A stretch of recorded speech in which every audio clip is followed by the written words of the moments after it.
balik lagi di Vokasi Kini dan kita masih bicara mengenai profesi teknisi. Nah, kalau sudah ada yang mungkin tertarik gitu dengan profesi ini dan kemudian pengen tahu sebenarnya seberapa menjanjikannya sih lapangan kerja dari profesi teknisi, saya juga ingin tanya nih ke Pak Tio. Kan emang Pak Tio saat ini sudah bekerja di salah satu perusahaan besar begitu yang memang membidangi banyak profesi teknisi. Seberapa menjanjikannya sih lapangan kerja untuk profesi ini? Silakan Pak Tio. Iya, sebetulnya untuk kebutuhan saat ini khususnya di bidang teknisi alat berat itu cukup menjanjikan. Peluang kerjanya cukup besar. Kenapa? Karena alat berat sendiri kan berada di berbagai sektor. Mulai dari sektor konstruksi itu sudah jelas. Negara kita lagi sedang galak-galaknya melakukan pembangunan. Kemudian di sektor mining atau pertambangan itu juga cukup menjanjikan. Banyak sekali alat berat yang dipakai di sana. Kemudian sektor berikutnya adalah sektor perkebunan, kelapa sawit. Ya, itu juga banyak sekali menggunakan alat-alat berat. Jadi kalau dari peluang kerja sampai dengan saat ini cukup banyak buat teman-teman generasi muda. Dan kalau ditanya berapa salary-nya, berapa uang yang bisa didapatkan buat teman-teman semuanya, itu cukup menjanjikan. Oh ya? Ya, kenapa? Karena tidak semua orang punya kompetensi di bidang alat berat. Makanya banyak dicari. Karena masih banyak sedikit dicari, gitu ya, makanya, bisa dibilang gitu ya. Betul, karena belajar alat berat butuh waktu yang cukup lama untuk saat ini. Untuk tahu dasarnya saja butuh waktu 1 tahun kalau di tempat kita. Oh, begitu. Itu dari lapangan kerja di perusahaan yang memang menghandle alat berat. Nah, kalau lapangan kerja terkait dengan teknisi sepeda motor, mungkin Mas Muhi bisa membantu kami. Apakah lapangan kerjanya terbuka besar? Ya, kalau ngomongin lapangan kerja sangat terbuka gitu. Kenapa terbuka? Karena sepeda motor ini kan populernya paling banyak ya di antara sarana transportasi yang lain gitu. Tentu saja kita butuh jumlah teknisi yang banyak juga gitu. Ya inline aja, sejalan dengan populasi pertumbuhan sepeda motor yang semakin besar, tentu kita industri sepeda motor membutuhkan support, dukungan dari teknisi-teknisi handal untuk bisa memberikan layanan ke para pemilik sepeda motor. Dan tadi Pak Tio sempat menyinggung sedikit gitu mengenai salary yang akan didapatkan kalau menjadi teknisi alat berat. Nah, kalau teknisi sepeda motor apakah juga menjanjikan untuk masa depan para generasi muda kita? Ya, kalau ngomongin salary minimal, saya bilang minimalnya ada nih ya. Minimal kalau di jaringan bengkel resmi pabrikan sepeda motor minimal dapat UMR lah. Itu seminim-minimnya. Seminim-minimnya gitu. Tapi di luar itu pasti ada hal-hal yang bisa dicapai oleh mereka yang concern atau tertarik dengan teknisi. Gitu. Kenapa demikian? Karena pada prakteknya di market itu di luar, kalau seorang teknisi punya spesialisasi, maka dia akan punya langganan sendiri, konsumen sendiri. Ini teknisi ini nih di bengkel sana nih, dia ahli ngoprek bore up mesin misalkan. Gitu. Pasti akan dicari. Dan kan namanya anak motor ya, kalau sudah bisa membuktikan motor gua enak nih dipakai kesana sini, bisa pakai teknisi dari sana tuh. Gitu. Ya. Belum lagi nih kalau saya ngomongin masa depan dunia ya, teknisi itu selain kalau dia punya spesialisasi, punya keahlian, tidak tertutup kemungkinan mereka bisa go internasional loh. Nice. Kalau di kami di PT Astra Roda Motor kita punya tim balap gitu. Tim balap itu butuh support teknisi yang handal. Yang terjago gitu ya. Terjago, bisa ngoprek mesin, bisa bikin motor lari kencang gitu kan. Dan itu tidak hanya di level nasional. Kalau memang dia punya skill dan bisa membuktikan, bisa dipromot ke internasional. Gitu. Loh, yang bikin Marquez sukses itu siapa kalau bukan teknisi? Ya kan? Iya benar juga sih, benar. Disupport ya. Disupport harus ada teknisi yang handal dan itu tentu mereka harus belajar dari awal kan. Mereka memulai dari bawah. Gitu. Memulai dari bawah tentunya keterampilannya memang makin lama makin nambah pastinya gitu ya dengan ketekunan itu sendiri. Tapi saya sebenarnya penasaran sebenarnya kompetensi apa yang dibutuhkan untuk menjadi teknisi gitu ya. Mungkin saya akan kembali ke Mas Alfian. Pengetahuan dan sikap apa aja sebenarnya yang dibutuhkan oleh profesi teknisi ini dalam lingkungan kerja? Mungkin saya ingin tahu dari Mas Alfian. Silahkan. Oke. Sebenarnya pengetahuan yang harus teknisi punya itu salah satunya pengetahuan tentang bidang yang dia tekuni. Ya, saya kan dulu pernah kerja di Toyota ya. Toyota. Nah, di Toyota itu harus menekankan prinsip seorang teknisi yang profesional. Nah, seorang teknisi profesional itu dia itu harus memiliki sikap profesional. Terus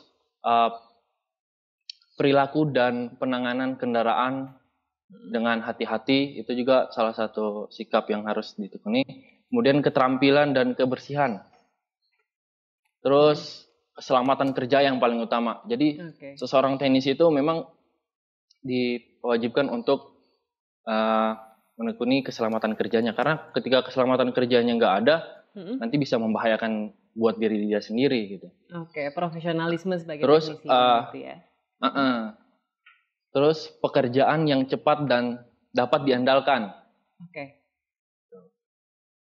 Terus ada lagi selesai dengan tepat waktu, dengan waktu yang dijanjikan. Itu adalah prinsip-prinsip seseorang teknisi. Nah, ketika dia sudah melakukan prinsip tersebut, pasti si perusahaannya itu bakal mensupport terus. Sehingga nanti si teknisnya itu bisa mendapat insentif dan lain sebagainya. Yang penting disiplin ilmunya itu sudah ada dan disiplin diri ya tadi kalau saya boleh garis bawahi dari Mas Alfian. Nah, saya juga ingin tahu lagi kembali ke Pak Tio gitu ya. Pak Tio kan pasti banyak nih generasi muda yang tertarik dengan profesi ini. Nah, sebenarnya harus mengenyam pendidikan atau jurusan seperti apa sih, dan apakah ada rekomendasi kampus atau sekolah yang mungkin bisa lebih lebih menarik gitu di mata para perusahaan-perusahaan yang mungkin nantinya akan merekrut para teknisi ini? Ya, kalau buat teman-teman generasi muda yang dari SMK, jurusan biasanya yang diminati untuk teknisi alat berat ini biasanya jurusan dari teknik otomotif. Kemudian teknik permesinan, kemudian teknik elektro, seperti itu. Nah, untuk teman-teman generasi muda yang di perguruan tinggi juga kurang lebih sama. Nah, sebagai gambaran, teknologi alat berat itu bisa dibilang mirip dengan otomotif. Jadi semakin ke sini akan mengarah ke teknologi otomatisasi, monitoring, controlling, seperti itu, kendali jarak jauh. Nah, ini peluang yang cukup besar buat teman-teman yang di luar tadi yang saya sebutkan tadi ya, seperti teknik mesin, teknik permesinan, terutama buat teman-teman yang dari jurusan IT atau dari elektronika, itu bisa join nanti gabung di situ. Nice. Karena ada pengembangan teknologi gitu ya. ke sini betul. Ada pengembangan ke arah situ. Seperti itu. Baiklah. Kembali lagi saya akan nanya juga ke Mas Alfian nih ya. Mungkin boleh diceritakan mengenai rekomendasi kampus atau sekolah, karena kalau melihat dari CV-nya Mas Alfian ini juga pernah mengikuti Asian Skill Competition 2018. Mungkin boleh diceritakan mengenai hal itu. Terima kasih. Jadi dulunya itu saya ini sekolah di SMK ya, tepatnya di SMK Negeri 3 Palu. Saya bersekolah di sana, dan setelah lulus sekolah, saya juga ketika sekolah saya pernah mengikuti kompetisi, sering mengikuti kompetisi seperti LKS, Lomba Kompetensi Siswa, dan lain sebagainya. Setelah saya lulus dari sekolah, itu perusahaan-perusahaan itu pada narik untuk kerja di perusahaan mereka. Nah, saya pilih ke Toyota. Nah, setelah saya kerja di Toyota, saya banyak belajar tentang kedisiplinan, tentang tanggung jawab, dan lain sebagainya.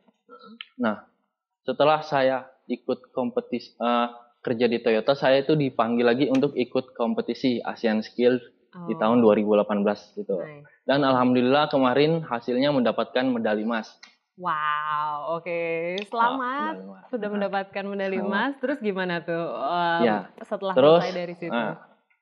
Setelah selesai dari kompetisi itu, saya disuruh mengajar di salah satu balai latihan kerja BLK Bandung, biasa disebut BLK Bandung. Nah, di situ saya juga mengajar seorang teknisi untuk siap kerja ke perusahaan-perusahaan seperti itu.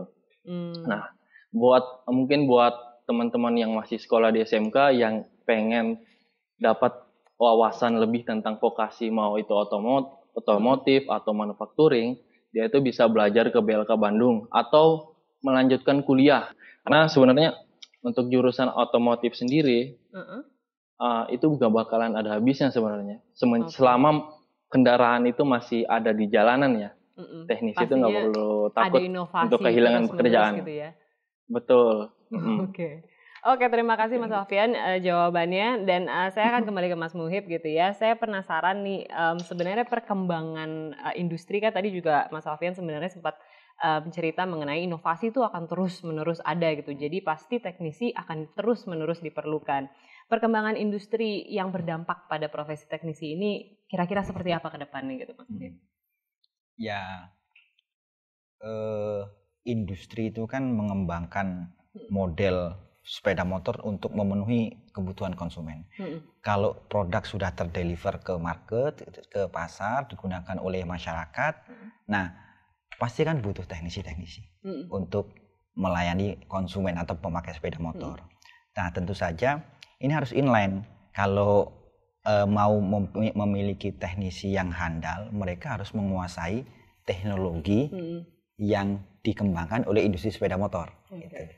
Karenanya sekarang di SMK, kalau SMK jurusan Honda itu, kita dari awal mereka yang masuk ke jurusan teknik sepeda motor Honda, itu mereka adalah siswa-siswa yang paling pertama mengetahui teknologi terbaru di sepeda motor. Dibandingkan mereka yang tidak di jurusan otomotif atau di jurusan teknik otomotif tapi bukan sepeda motor spesialisasinya. Mereka adalah orang atau siswa paling awal yang mengetahui perkembangan teknologi terbaru di industri sepeda motor. Oke, berarti memang dengan mereka terus menggeluti, mereka juga akan mendapatkan insight-insight yang terbaru yang memang baru lahir gitu ya, inovasi-inovasi terbaru ya. Biar mereka siap dan kompetitif memasuki dunia kerja. Baiklah. Nah itu dia tadi sebenarnya gambaran kecil gitu ya dari profesi teknisi yang tadi sudah diberikan oleh 3 narasumber kita. Memang intinya adalah profesi teknisi ini sangat menarik. Dan kalau sudah menggelutinya, inovasinya akan terus banyak, akan bergulir terus gitu seiring dengan berjalannya waktu. Dan tadi juga Pak Tio sempat mention kalau nantinya pasti akan ada kesinambungan antara profesi teknisi dan juga mungkin nantinya teknologi yang berkembang lebih lanjut seperti profesi IT dan lain-lainnya. Berarti intinya nanti semuanya juga akan berjalan bersama gitu. Tapi tentunya dari profesi teknisi ini kita bisa lihat tadi gambarannya bahwa begitu menarik dan inovasi akan berjalan terus, dan tentunya banyak lapangan kerja yang juga menunggu, dan ternyata juga tadi sempat di-stressing gitu mengenai bahwa intinya bisa menghidupi lah ya gitu ya Mas Muhib ya. Jadi buat kalian yang masih bingung, semoga ini mencerahkan bahwa profesi sebagai teknisi ini mungkin bisa menjadi pilihan dari kalian, dan semoga sedikit menjawab mungkin ada yang masih penasaran gitu sebelumnya ya. Terima kasih Mas Muhib sudah bergabung bersama kita, dan juga terima kasih untuk Mas Alfian dan Pak Tio yang sudah bergabung melalui video conference. Terima kasih banyak.